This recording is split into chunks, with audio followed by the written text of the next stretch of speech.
Hola chiquillos, ¿cómo están? Espero que bien ustedes y sus familias. Vamos a hacer la retroalimentación de la clase número 2. Lo primero que hay que revisar de esta guía era revisar la retroalimentación de la clase número 1, que estaba en un video en YouTube. Luego, debían analizar 3 obras musicales e ingresar los datos que se les solicitaba en estos cuadros. Hubo algunas confusiones que vamos a aclarar en esta misma cápsula que estamos haciendo ahora. Lo primero que hay que señalar es que había dudas con respecto a los periodos musicales, ¿ya? En este caso, la música se divide en distintos periodos durante el transcurso de los años y se han agrupado de la siguiente forma. Bueno, primero está la música prehistórica, ¿no? Pero luego se considera la música medieval del 1000 al 1400, luego vendría la música del Renacimiento, la música barroca, la música clásica, ¿ya? O del período clásico, la música romántica o del período romántico o del romanticismo, y luego la música contemporánea que abarcaría desde 1910 hasta nuestra época. Luego debíamos analizar las obras, ¿no? La primera era El pájaro de fuego, ¿ya?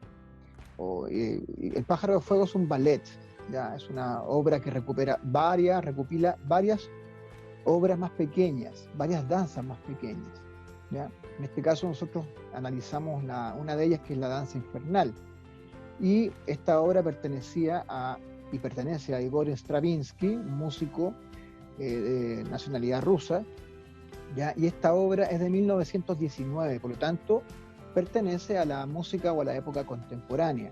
Ahí hay una imagen de Stravinsky.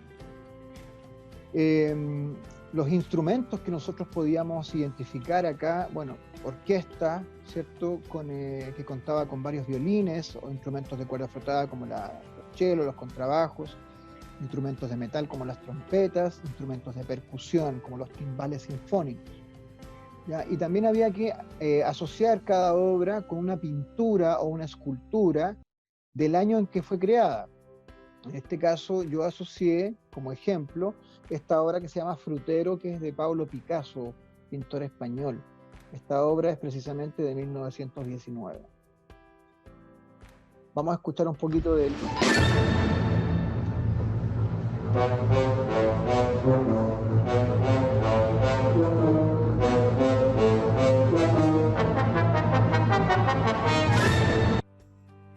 A varios les pareció una obra bastante interesante, como de música de película.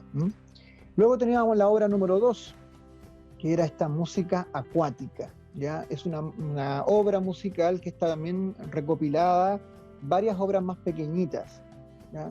En la mayoría de estas obras que estamos analizando son obras gigantes que están compuestas por mini obras más pequeñas, ¿ya? En este caso, de la música acuática, nosotros estamos viendo solamente uno de esos movimientos, que se llama el Allegro, una de esas pequeñas obras. Esta obra pertenece al músico Händel, ¿ya? Esta obra es de 1717, del período barroco. Händel tiene doble nacionalidad, alemán y británico. Hay una imagen de Händel. Y generalmente esta obra, por la época en la que fue creada, los instrumentos que la caracterizan son la orquesta de cuerdas, ¿no? Igual que la obra anterior, cuerda frotada, violín, cello, contrabajo, viola, ¿no? Y hay flauta, en este caso, flautas traversas que aparecen ahí en el video. Algunas personas se equivocaron al colocar el autor, ¿ya? Porque colocaron quien interpreta en este video, que son las voces. Ese se llama el conjunto que está ahí interpretando en esa especie de plaza, ¿no? Voces para la Paz, se llama el grupo. Pero no es, ni siquiera no son ellos compositores, no son creadores, son intérpretes, ¿no? Así que ojo con eso. Yo asocié esta obra a una obra del pintor francés Watteau, ¿ya? Que también es de 1717. Vamos a escuchar un poquito de música acuática.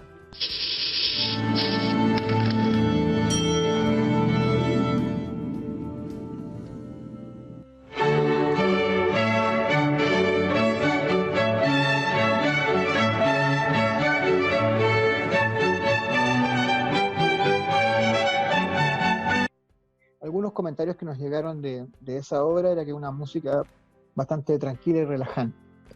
La obra número 3, La flauta mágica es su nombre, y de esta obra también estamos viendo solamente un fragmento, una mini obra que hay dentro de esta gran obra que es La flauta mágica, que es el capítulo de La Reina de la Noche, ya una de los capítulos más destacados de esta obra debido a la dificultad vocal que representa para la soprano que canta o que interpreta esta obra. Pertenece al músico Mozart y esta obra data de 1791, por lo tanto pertenece al periodo clásico. Mozart nació en Salzburgo, en Austria. Ahí hay una imagen de Mozart. La flauta mágica es una ópera, ¿ya? Y como se desprende del género de la ópera, obviamente que es cantada y siempre está acompañada por una orquesta. Ahora, la ópera es uno de los géneros musicales, uno de los géneros artísticos más completos que existen. Ópera significa obra, ¿ya? Y eso lo podríamos asemejar a como que alguien quisiera vivir a hacer una película, ¿ya? Pero hacerla en vivo. Eso es lo que era una ópera, era como una especie de película haciéndola en vivo, con los actores ahí, con los músicos tocando en vivo, y aglutina la mayoría de las artes, ¿ya? Porque hay decoración, hay pintura, hay ornamentación, hay actores, actrices, hay músicos, hay cantantes, hay ballet, ¿no? Hay danza también. Por lo tanto, aglutina todos los sectores artísticos y por tanto esa es la gran dificultad del compositor al querer crear una ópera. Tiene que ser alguien que esté muy preparado y que piense en todo esto que estoy mencionando. Yo asocié esta obra con una obra del año siguiente, de 1792, del pintor español Francisco Goya, ¿ya? Y vamos a escuchar un poquito un pasaje de La flauta mágica de La Reina de la Noche.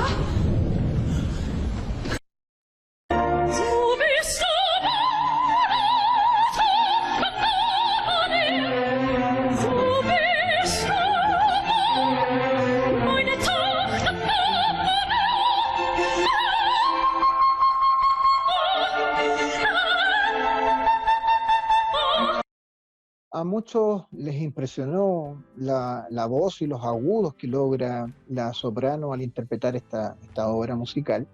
Hay algunos que les molestaba un poco el ruido tan agudo. Decir que, bueno, generalmente uno cuando le dicen ópera encuentra que es algo como aburrido, ¿no? Pero generalmente uno encuentra las cosas aburridas cuando no las investiga de cierto modo. Nosotros tenemos bastante poco acceso a cultura o a este tipo de cultura, porque en realidad evidentemente se puede uno asistir a ópera en teatros que son bastante exclusivos y la entrada es muy cara.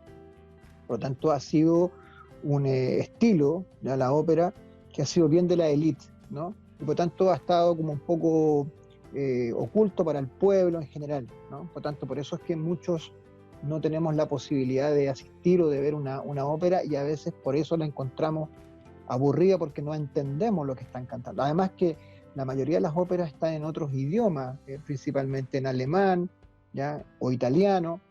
Por lo tanto, es algo que no logramos entender. Pero es una tremenda obra artística las óperas. Una vez que terminábamos de analizar y de colocar los datos en los cuadros, había que responder un par de preguntas del cierre. Primero decía, ¿qué elementos musicales tienen en común las tres obras? Bueno, podemos decir que las tres obras en general son instrumentales. Las tres tienen instrumentos, salvo la última, que además de ser instrumental es cantada, ¿ya? Las tres obras son instrumentales, básicamente. Podemos decir también de que está presente los instrumentos de cuerda, como el violín, están presentes en las tres obras. Luego la segunda pregunta era, usando tu imaginación, ¿cuál de las tres obras podrías asociar a un momento o hecho de tu vida o entorno? Acá creo que costó un poquito las respuestas, porque muchos no se imaginaron o se imaginaron esto de forma literal. Y claro, es evidente de que quizás las obras, como fueron creadas hace muchos años atrás, es casi evidente y obvio de que nadie se puede imaginar algo como eso.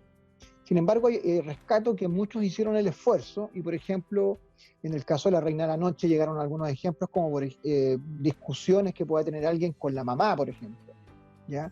Que eso es lo que se veía como ahí en escena. En el caso de la primera obra, que es de Stravinsky, es una música que está asociada a la música de película. Entonces hay algunos que se imaginaban como una música de película de acción o de aventuras. Y claramente porque los compositores de las películas actuales, muchos se han inspirado en estos compositores de comienzos del siglo XX, ¿ya? Por tanto, había que ahí apelar un poquito a la imaginación. Bien, chiquillos, con esto terminamos la retroalimentación de la clase número 2. Estén bien. Chau.